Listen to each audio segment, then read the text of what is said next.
Pose with the bands. Pose with the pose with the pose with the bands. Pose with the pose with the pose with the bands.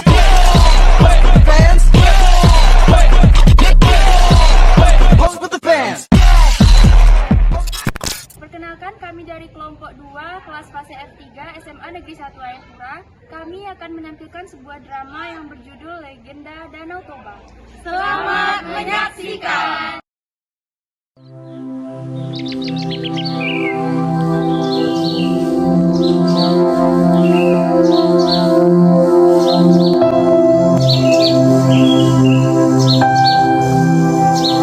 Di sebuah desa di wilayah Sumatera, hiduplah seorang petani bersama ibunya yaitu Toba dan Ibu Toba. Pada malam hari, Toba bermimpi buruk sekali. Dalam mimpinya, dia diterkam oleh seekor harimau. Dia pun langsung terbangun. Ketika dia sedang memikirkan apa arti dari mimpi itu, tiba-tiba ibunya batuk dan sesak nafas. Ibu kenapa? Anakku, jangan khawatir, ibu hanya batuk dan sesak nafas biasa saja. Tetapi, batuk dan sesak nafas yang dialami oleh Ibu Toba semakin parah. Awalnya hanya batuk biasa, namun lama-kelamaan menjadi batuk darah. Tidak ibu sangat kesakitan. Anakku, tolong biarkan ibu minum, nafas ibu sangat sesak. Baik ibu. Ini ibu.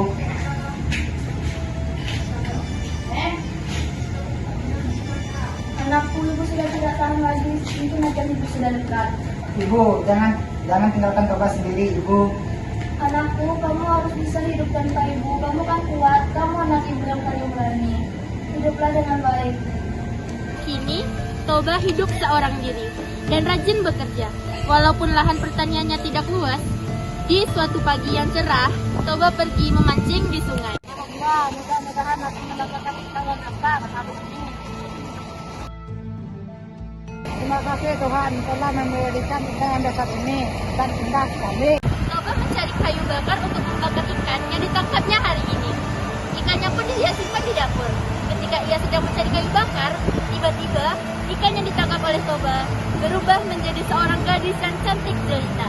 Toba pun datang dengan membawa kayu bakar. Toba terkejut ketika melihat ikan di ember sudah tidak ada. Aduh, gimana ikan besar tadi? Apakah dia dimakan kucing? Tunggu, kau jangan memakan aku. Aku bersedia menemanimu asal aku tidak kau makan. Siapa yang bicara itu? Jangan takut, Pak. Aku juga manusia biasa yang sama seperti engkau. Aku berterima kasih kepadamu telah menyelamatkanku dari kutukan sang dewata. Aku bersedia menjadi istrimu. Benarkah? Tentu saja. Nama aku Toba. Mari kita lekas pulang. Aku tak sabar ingin memberitahukan kalau kamu menjadi istriku. Tapi Toba, ada satu hal yang harus kau rahasiakan tentang diriku, asal usulku dari ikan. Karena kalau kamu ceritakan kepada masyarakat atau siapapun, akan ada bencana yang akan melanda desa ini. Baiklah, percayakan semuanya padaku. Saat memasuki wilayah perkampungan Pak Toba, ada beberapa orang yang tidak suka akan kehadiran Sang Putri. Kamu tahu tidak? Tadi si Toba membawa seorang cewek pulang ke rumah itu. Dia masalah, paling cewek itu dia suka menggunakan pada pasal. Toba itu hanya jawab. Oh iya ya, tidak sekali kau ini. Sudahlah, mari kita pulang. Ayo. Putri mendengar hal tersebut, tetapi dia mengabaikannya. Mereka pun pulang ke rumah dan menjalankan kehidupan layaknya sepasang suami istri. Pak Toba merasa sangat bahagia dan tentram. Setahun kemudian, kebahagiaan Pak Toba dan Putri bertambah karena Putri melahirkan seorang anak laki-laki dan diberi nama Samosir. Samosir tumbuh menjadi anak yang sehat dan kuat, tetapi agak nakal. Ia mempunyai kebiasaan yang aneh, yaitu selalu merasa lapar. Dan ia juga selalu membuat jengkel kedua orang tuanya, karena ia tak pernah mau membantu pekerjaan kedua orang tuanya. Ibu, mana makanan siang untukku tadi? Gadis, sudah kusiapkan di atas meja. Wah, Samosir, kemanakah makanan itu? Apakah engkau memakannya? Aku habiskan Bu, aku pergi minum dulu Bu. Musir, ibu ini selalu menandakan dia. Aku sudah rapat sekali. Sabar ya Pak, dia adalah anak kita satu-satunya. Jangan karena hal seperti ini Bapak sampai emosi. Ya sudah, Bu. Buatkan saja kenangan, aku sudah rapat sekali. Tunggu Pak, aku akan membuatkannya. Toba masih bisa menahan kesabarannya. Namun, kesabaran seseorang itu pasti ada batasnya. Sampai suatu ketika, Toba tidak dapat menahan emosinya lagi. Samosir, bantu ibu nak. Apa Bu, aku sedang asik bermain. Sir, tolong bawakan bekal ini untuk bapakmu di sawah. Kasihan dia, dari tadi belum makan. Ibu aja yang pergi. Pernah Samosir, ibu sudah memasak. Tolong antarkan ini kepada bapakmu di sawah. Ibu ini mengganggu saja. Dari awal, Samosir memang tidak niat mengantarkan makanan tersebut. Hingga di pertengahan jalan, Jalan ke sawah buatku lelah, mari ku makan bekal bapak ini. tanpa sadar, bekal tadi telah habis dimakan oleh Samosir.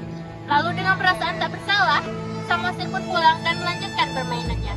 Bapaknya yang sudah kepanasan dan kelaparan menunggu, memutuskan untuk pulang. Sesampainya di rumah, Lambat kali aku hendak sekali makan makanan istriku. Musir, kau kemanakan makanan ibu kau? Sudah ku habiskan bapak. Aku sekali kau bersama ikan. "Kenapa kau menangis, anakku? Ibu, apakah benar aku anak ikan?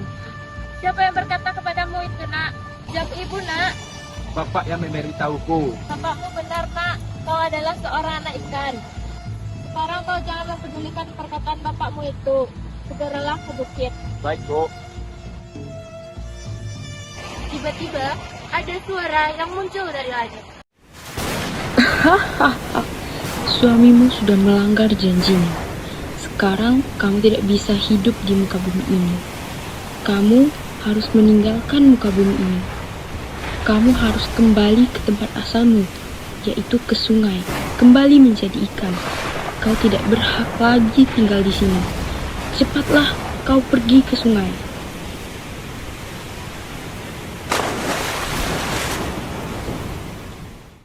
Setelah mendengar suara gaib, seketika itu juga Samosir dan sang putri lenyap tanpa jejak. Tiba-tiba, langit menjadi gelap dan turun hujan yang sangat deras disertai petir. Aku tidak tahu.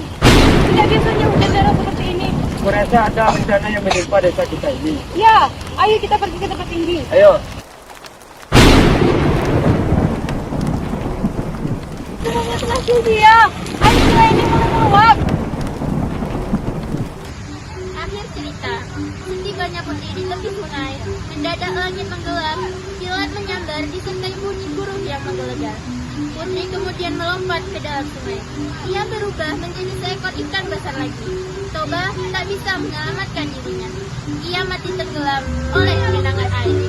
Lama-kelamaan, genangan air itu semakin luas dan berubah menjadi danau yang sangat besar. Di kemudian hari, orang-orang menyebutnya Danau Toba dan pulau kecil di tengahnya bernama Pulau Samosir. Semenjak kejadian saat itu, genangan air menjadi semakin luas dan tidak kunjung surut. Pada saat ini, genangan itu menjadi sebuah danau yang diberi nama Danau Toba, dan pulau kecil di tengahnya diberi nama Pulau Samosir.